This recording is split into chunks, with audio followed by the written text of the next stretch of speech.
In September of 2025, a team of more than 1,000 scientists and engineers reviewed a set of data and reached a conclusion they could not fully avoid. After a year of scrutiny, after testing every alternative explanation available to them, they could not identify a non-biological reason for what they were seeing. A rock sample sealed in a tube on the surface of Mars collected by the Perseverance rover had been placed at step 3 on the confidence of life detection scale. Not confirmed life, not proof. The closest humanity has come. That is what the scientific process looks like when it is functioning at its most demanding level. Not a single announcement, not a definitive statement. 1,000 people working through a year of review, running out of other explanations. In July of 2024, Perseverance was moving through a dried riverbed on Mars called Neretva Vallis. The valley is a quarter of a mile wide, carved into the planet's surface by water that once flowed into a lake filling the crater behind it. That lake existed more than 3 billion years ago. The rover encountered a small arrowhead-shaped rock measuring 3.2 feet by 2 feet. The rock was covered in spots, small black ones the science team called poppy seeds, and larger ones, lighter at the center with dark edges, called leopard spots. Instruments aboard the rover detected organic molecules inside the rock. They also detected 2 specific iron-rich minerals, vivianite and greigite, concentrated at the same locations as those spots.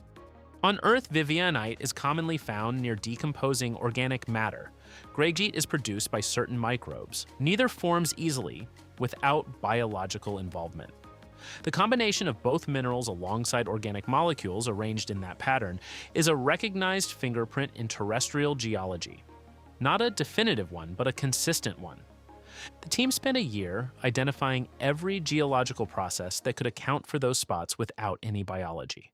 High temperatures can produce these minerals without life, as can certain acidic chemical conditions. But examination of the rock showed no evidence of exposure to the heat or acidity required for those non-biological pathways. The findings were published in the journal Nature on September 10, 2025. The paper's conclusion was precise. The authors had found no particularly strong evidence for any non-biological mechanism that could explain the formations. Joel Hurowitz of Stony Brook University, the paper's lead author, stated that the combination of chemical compounds found in the Bright Angel Formation could have been a rich source of energy for microbial metabolisms. Katie Stack Morgan, project scientist at NASA's Jet Propulsion Laboratory, added the necessary scientific qualification. While abiotic explanations for what was observed at Bright Angel are less likely given the paper's findings, they cannot be ruled out.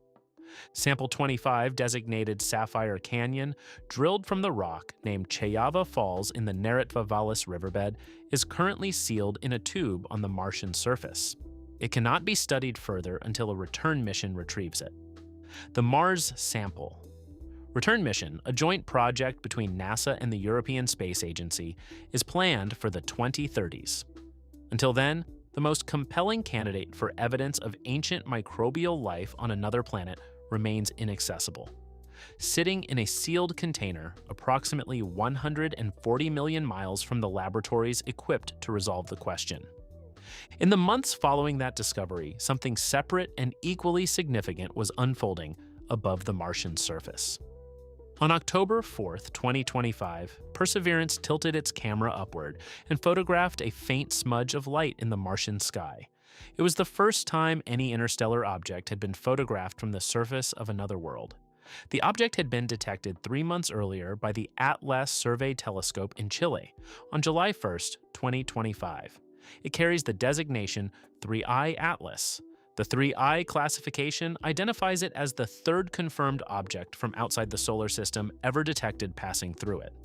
In all of recorded observational astronomy, only 3 objects have been confirmed to have originated beyond our solar system.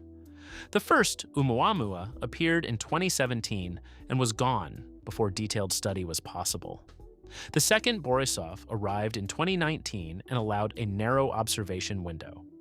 3I Atlas arrived in 2025 with enough lead time and brightness for 14 NASA missions to observe it, in addition to more than 30 ground-based observatories worldwide.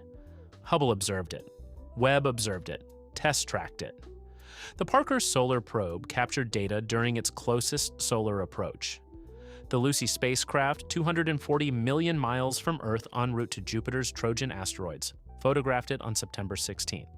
Mars Reconnaissance Orbiter imaged it from orbit at roughly the same time Perseverance photographed it from the ground below. When 3I Atlas entered the solar system, it was traveling at approximately 137,000 miles per hour. The Sun's gravity accelerated it to 153,000 miles per hour at perihelion on October 30th, 2025, as it passed just inside the orbit of Mars. Its orbital eccentricity measures 6.141, which means its path through the solar system is nearly linear. It is not in orbit around any body. It passed through, and is now leaving on a trajectory that will not return it to the solar system.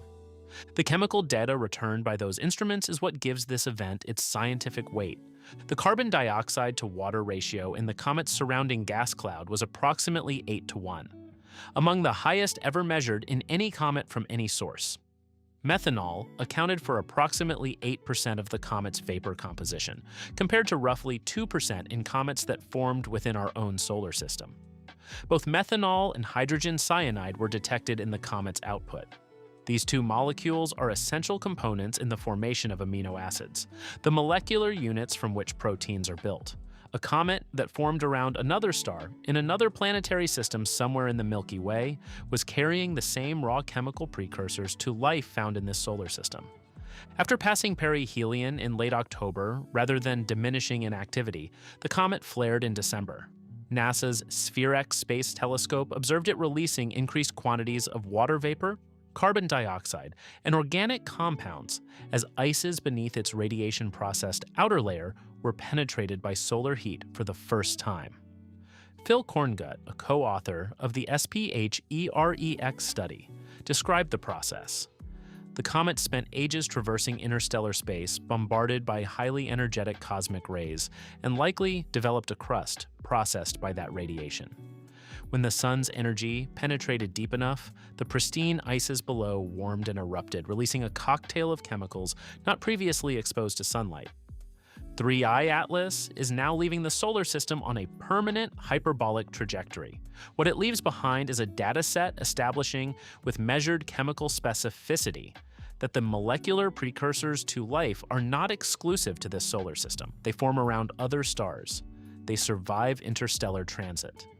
The observations from this comet represent the most detailed chemical portrait ever taken of material originating outside our solar system.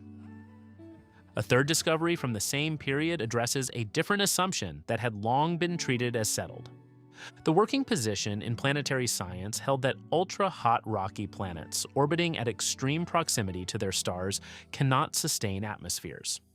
Radiation pressure and stellar wind, the reasoning went, would strip any gases away. A planet completing a full orbit in under 11 hours with one face locked in permanent daylight at temperatures sufficient to melt rock was expected to be an airless surface of magma. That position is no longer supported by observation. In December of 2025, a team led by Johanna Teskey of the Carnegie Science Earth and Planets Laboratory published findings in the Astrophysical Journal Letters showing that the planet designated TOI 561b, located approximately 560 light-years from Earth, is surrounded by a thick atmosphere. The data came from the James Webb Space Telescope, which used its near-infrared spectrograph to measure the planet's dayside temperature based on near-infrared brightness. The method involves tracking the drop in brightness of the combined star and planet system as the planet moves behind its host star. The same approach used to examine the TRAPPIST-1 system and other rocky worlds. TOI 561b has a radius 1.4 times that of Earth. It completes one orbit in 10.56 hours. It orbits its star at less than 1 million miles, 1/40th the distance between Mercury and the Sun, and is tidally locked with one side in permanent daylight. Its host star is twice as old as the Sun. The planet has existed in this extreme environment for an extraordinarily long period. If the planet had no atmosphere to redistribute heat, its dayside temperature should reach approximately 4,900 degrees Fahrenheit. Webb's NIR spec instrument measured the actual dayside temperature at closer to 3,200 degrees Fahrenheit. The gap of approximately 1,700 degrees cannot be accounted for by the rock itself. An atmosphere transporting heat from the dayside to the permanently dark night side is the only mechanism consistent with the data. The team's leading explanation is a continuous exchange between the planet's global magma ocean and the atmospheric layer above it. Gases rise from the molten interior, sustain the atmosphere, and are drawn back down into the magma in a cycle that replenishes what radiation strips away. The planet is, in the words of lead author Johanna Teskey, a wet lava ball, a world far more volatile-rich than Earth, maintaining atmospheric conditions through a process not previously confirmed in observation. Nicole Wallach of Carnegie Science noted that prior models would have predicted a planet of this type could not retain an atmosphere long after formation, and that the observations contradict that expectation directly. Angeli Piet of the University of Birmingham, a co-author, stated that a thick, volatile-rich atmosphere is required to account for all of the observational data, with strong winds redistributing heat and possible silicate clouds reflecting a portion of stellar radiation. Teskey added that the dataset is producing more questions than it is resolving, and that further analysis of the full observation set is ongoing. Considered together, these three findings from 2025 each represent a revision to a previously held position in their respective fields. The Sapphire Canyon sample on Mars contains chemical and mineral features associated with biological processes on Earth, and a year of examination has not produced a stronger non-biological explanation. A comet from another stellar system was found to carry methanol, hydrogen cyanide, and other amino acid precursors at concentrations exceeding those measured in comets native to this solar system. A rocky planet previously assumed incapable of sustaining an atmosphere was found to maintain one through a magma-atmosphere exchange cycle that has not been observed before. The current scientific position on each is clearly bounded. Sapphire Canyon holds a potential biosignature at step 3 on a 7-step confidence scale. Non-biological explanations cannot be excluded until the sample is returned to Earth for laboratory analysis, which will not occur before the 2030s. The chemistry detected in 3I Atlas confirms that molecular precursors to life travel between stellar systems, but does not address whether life itself does. The atmosphere of TOI 561b is the strongest observational case yet for atmospheric retention on an ultra-short period rocky world, and its full composition and long-term behavior remain under active study. What these findings collectively indicate is that the physical and chemical conditions associated with the origin and persistence of life are not confined to the particular circumstances of this solar system. The relevant chemistry appears in material from other stars. The relevant geological conditions appear in environments previously considered too extreme. A sample that may carry the most direct evidence yet of extraterrestrial biology is already collected, sealed, and awaiting the instruments capable of reading it. The scientific work on all three subjects is continuing. The sample remains on Mars. The comet's data set is still being analyzed. The lava world is still being observed. The questions are better formed than they have ever been, and the evidence required to answer them is, for the first time, at least partially in hand.